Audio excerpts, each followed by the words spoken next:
लोग सोचते हैं मेरे ख्याल से। आज मैं आपको एक नया सा कोई गैजेट दिखा दूं यहाँ, तो पूछूं कि ये किस लिए बना है, तो सब अपनी अपनी राय दे देंगे, हैं जी। और क्या पता वो हाथ में मैं बम लेके घूम रहा हूँ। आप सोचेंगे साधु के हाथ में बम नहीं होगा, कुछ और चीज़ होगी। तो कोई कुछ कह रहा है, कोई कुछ कह रहा है, मैं कहता हूँ बेटा बम में आखिरी में, तो क्या होगा प्रभु जी? जबकि आपको बोल दूंगा कि 5 मिनट का समय था इसको फटने के लिए, पूरा टाइम हो गया। अगर पहले मुझसे पूछ लिया होता तो बम को फेंक देते, तुम बच जाते। अगर तुमने पहले कह दिया होता क्या कि मुझे मालूम नहीं है। नहीं, यहाँ तो माता पिता सोचते हैं। हिंदुस्तान के अंदर तो एक और बड़ी बहुत गड़बड़ है कि जहाँ सफ़ेद बाल हो गए समझ लो कि हमको सारी अकल आ गई। सॉरी, ये हमारे शास्त्र नहीं कहते, ये हमारे शास्त्र नहीं कहते। आप लोग अपने फील्ड में कहीं ना कहीं टॉप पे होगे। हो सकता है आप फिजिक्स में साइंटिस्ट हो, केमिस्ट्री में साइंटिस्ट हो सकता है मेडिसिन के अंदर टॉप पे हो सकता है आपने कोई धंधा किया हो, पैसे कमाने में टॉप पे हो। उसका ये मतलब नहीं है कि आप ये भी जानते हो कि जीवन का लक्ष्य क्या है। आप ये भी जानते हो कि सृष्टि की रचना क्यों करी गई है। जब तक आपने सीखा नहीं, आपने जाना नहीं, आपको पता नहीं है, तो आप जीवन कैसे चला रहे हो बताइए आप मुझे। कई लोगों ने तो अपना पूरा जीवन लगा दिया, किसी की 70 साल की उम्र, किसी की 80 साल की उम्र। यह आध्यात्मिक ज्ञान हमें यह बताता है कि जीवन का लक्ष्य क्या है। अब बताइए, इससे महत्वपूर्ण और कोई ज्ञान हो सकता है क्या, जो आपको यह बताए कि आपका लक्ष्य क्या है, यह सृष्टि की रचना क्यों करी गई है। क्या लाइफ लीड कर रहे हैं प्रभु जी? वही बच्चे वाली है ना प्रभु जी? बच्चे वाला हुआ ना। मोबाइल का पूरा हर चीज इस्तेमाल किया, सिर्फ उस पर कभी एक भी कॉल नहीं करी। जिसके लिए यह शरीर मिला,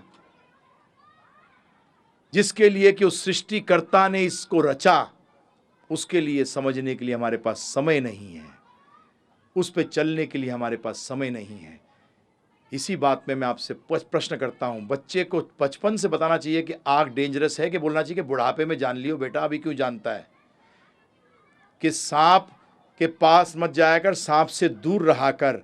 ये बचपन में बताना चाहिए कि बुढ़ापे में बताना चाहिए? और हम क्या कहते हैं प्रभु जी कि बेटा ये खाना सही नहीं है, ये स्लो पॉइजनिंग है। क्या है प्रभु जी? ये धीरे धीरे असर करती है, जहर है।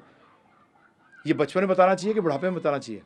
मेरे साथ हुआ ये उदाहरण, क्योंकि 2-3 उदाहरण ऐसे हैं प्रभु जी मैं चेंज नहीं कर सकता, क्योंकि ये मेरे जीवन में हुए। मैं एक स्कूल के अंदर, दिल्ली के अंदर लेक्चर देने गया, बच्चों को दे रहा था प्रभु जी। 7वीं 8वीं 9वीं 10वीं क्लास के बच्चे थे। तो मैं जब जैसे उनके हॉल में घुसा, तो उस टाइम वो जो टीका लगाते ना, वैक्सीनेशन की वो चल रही थी ड्राइव। तो चारों तरफ हॉल के अंदर जिसके लिखा हुआ था टीके लगवाओ, टीके लगवाओ। तो मैं जैसे ही निकल रहा था तो एक टीचर मेरे को सुनाई दिया, बोली ये भी कोई उम्र होती है, इनको बुला लिया है ये सुनने की। तो मैंने कहा बहुत अच्छा, भगवान ने बुलवा दिया। कुछ बोलने सोच रहा था क्या बोलूं बच्चों के बीच में। तो मैंने कहा पहले तो इन टीचरों को सुधारो, पहले तो इन टीचरों को सुधारो। मैं स्टेज पे बैठा प्रभु जी, और बैठते मैंने कहा क्या कर रहे हो, ये टीके को तो बुढ़ापे में लगवाना चाहिए। मैंने क्या प्रश्न किया प्रभु जी, क्या कर रहे हो, ये अब तुम क्या पोलियो के टीके अभी लगवा रहे हो, ये तो बुढ़ापे में लगवाना, 60-70 साल की उम्र में लगवाना इन बच्चों को। एकदम प्रिंसिपल उठ गई प्रभु जी, टीचर उठ गए, ये आप क्या कह रहे हैं। मैंने कहा आपकी टीचर ने कहा, हमारी टीचर ने कहा कि टीका बाद में लगवाना चाहिए। मैंने कहा शुरू में क्यों लगाना चाहिए टीका, मुझे समझाओ। तो बोले क्योंकि जीवन भर उससे बचाव, बीमारी से बचाव रहेगा। मैंने कहा जब दुख होता है तो कहां भागते हो, बोलते भगवान के पास। तो मैंने शुरू से क्यों नहीं भागते।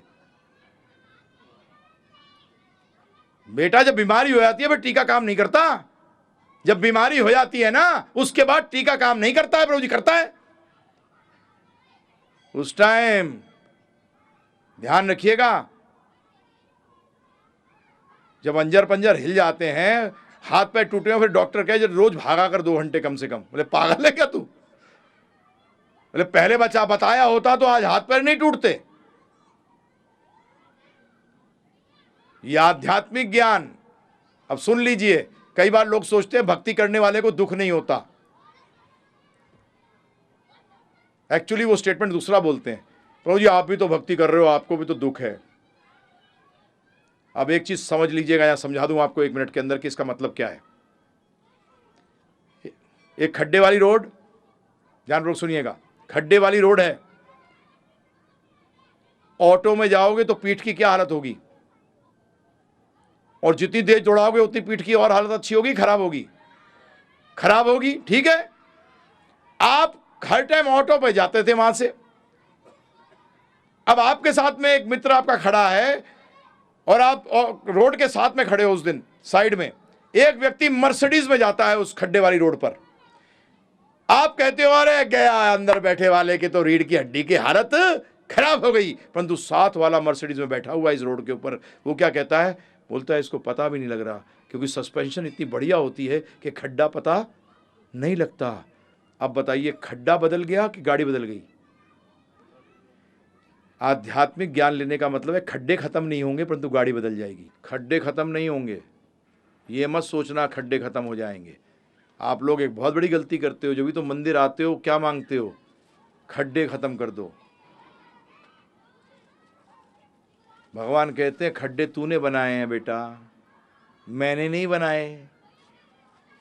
अपनी सड़क हमने सबने खुद ने उसका निर्माण किया है, भगवान ने नहीं किया। तो ये चीज क्लियर रखिएगा। आध्यात्मिक ज्ञान लेने से ये मैं गारंटी कर रहा हूं आपको 100% कि आपकी गाड़ी बदल जाती है, दुख नहीं होते हैं। आप बोलोगे आपने गारंटी है प्रभु जी? देखिए मैं तो सेल्समैन हूं इसका। किसका सेल्समैन हूं? राधा गोविंद देव जी का सेल्समैन हूं। और सेल्समैन का काम क्या है? मैन्युफैक्चरर जो कहे उसको आगे दे दे। मैं वारंटी नहीं दे रहा, क्या दे रहा हूं? गारंटी। सुसुखम कर्तुम अव्ययम, भगवान गीता में कहते हैं जो इस पथ पर चलेगा सुसुखम, उसको सुख नहीं मिलेगा। क्या मिलेगा? क्योंकि प्रभु जी खड्डे वाली सड़क पे मर्सिडीज में वैसी आनंद अलग, और फिर खड्डे फड्डे तो पता ही लग रहे। जब भी भगवान ने क्या कहा? सुखम नहीं, क्या कहा है?